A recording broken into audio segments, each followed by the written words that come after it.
So, is it realistic that the Bears go out and trade for Danielle Hunter since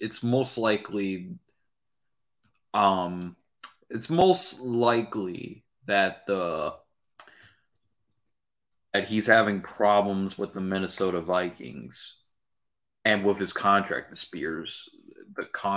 disputes. So, if you're the Bears, it's probably you have to consider it, but at the same time, divisional trades rarely happen, folks.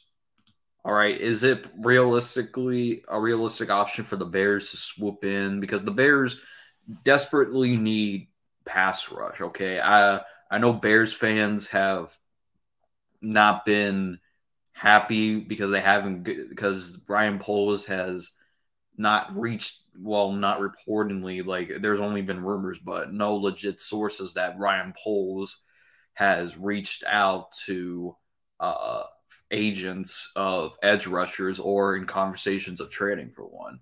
But I feel like you have to trust the process. I feel like something is going to happen during the trade deadline. As far as the Hunter goes, um, I think he's would be a great asset. He would be the best pass rusher we get if we do decide to trade for him. But here's one problem, right? The Vikings are in our division, okay, and it's not likely that the Vikings would give up a talented edge rusher like Danielle Hunter. And as much as Danielle Hunter can be he's like 34 years old, and I think I think the Vikings would want a little more for Danielle Hunter. Second round, I don't think it's worth a first round. Second, third, so it has to come down to draft capital. But if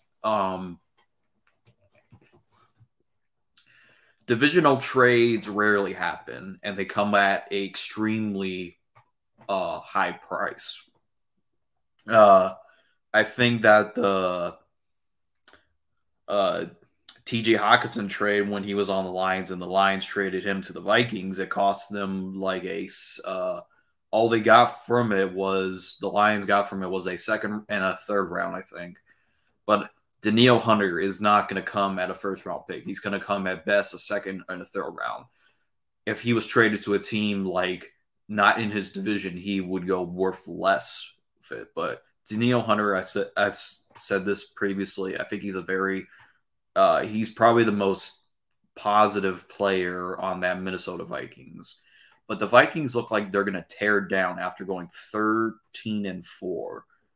And you would expect the Vikings to keep certain players, but they seem like they are possibly going to start their rebuilding process right now because they released Thielen, they traded Sadarius Smith to the Browns, they traded no, they released Eric Hendricks, who got picked up. They did release Harrison Smith, but they did get him back.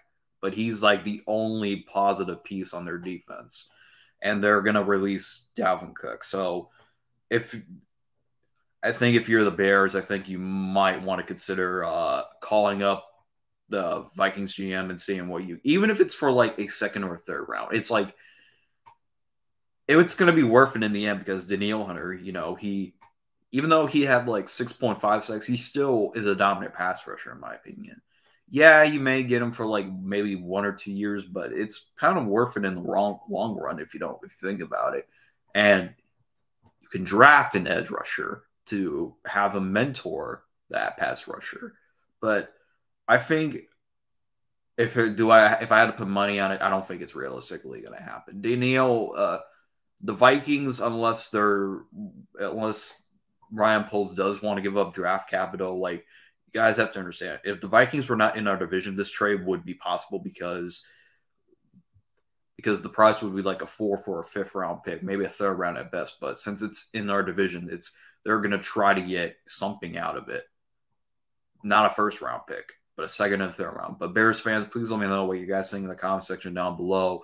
I do understand the frustration of some Bears fans of Ryan Poles not getting an edge rusher, but you have to remember Ryan Poles doesn't want to overpay certain players because remember the Larry Ogunjobi signing that we did last year, and even though Larry Ogunjobi is a fantastic defensive lineman, I'm not taking anything away from that, but Ryan Poles overpaid for Larry Ogunjobi, and if it wasn't for him failing his physical, we would be in not really in a horrible situation, but we would be in a less position to succeed. But Ryan Poles doesn't want to overpay for certain players. He wants to get the player at the right price. That's all I have to say. But Bears fans, let me know what you guys think about getting Danielle Hunter. If you were to take a risk of trading a high value of draft capital for him. But please let me know in the comment section down below. As always, thanks for watching, and as always, bear down.